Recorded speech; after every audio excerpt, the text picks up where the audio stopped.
জয়গুরু। আজকে আমি আলোচনা করব আলোচনা প্রসঙ্গ থেকে।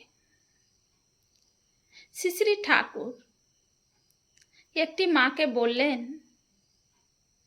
তোকে কেমন যেন মন মরা মতন মনে হচ্ছে, তোর শরীর ভালো আছে তো? মাটি বললেন, শরীর ভালোই আছে, তবে সংসারে শান্তিতে থাকার জন্যই ঠাকুর। সব সময় মনের উপর ঘা খেতে থাকলে কত সহ করা যায়।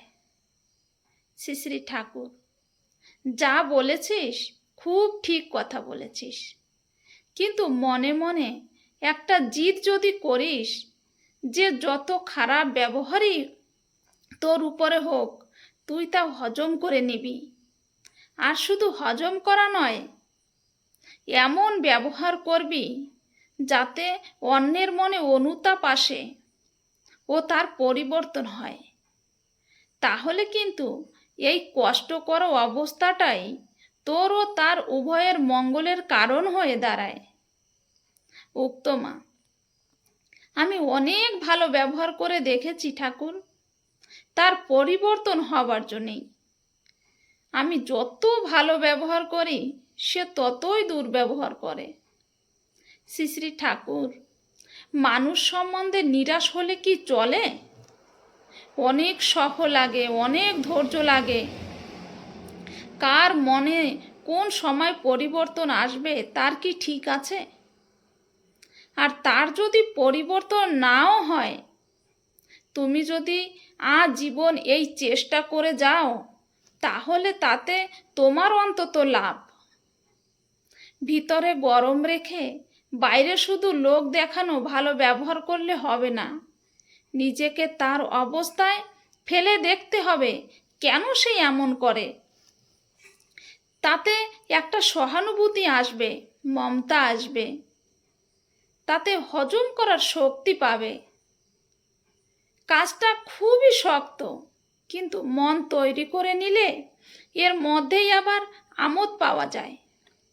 ভেবেই নিবি যে সে তোকে অকথা কুকথা বলবে, গালি দেবে, কিন্তু তুই বরং বুদ্ধি আটবি যে সে যতই রাগ করুক না কেন তুই ততই নরম হয়ে তার সাথে কথা বলবি।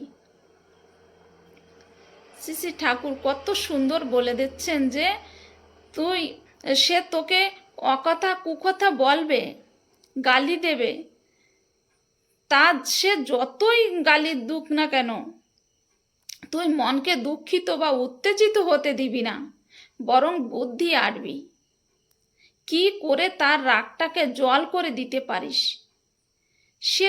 সে যত গরম হবে তুই ততই নরম ও মিষ্টি হবি।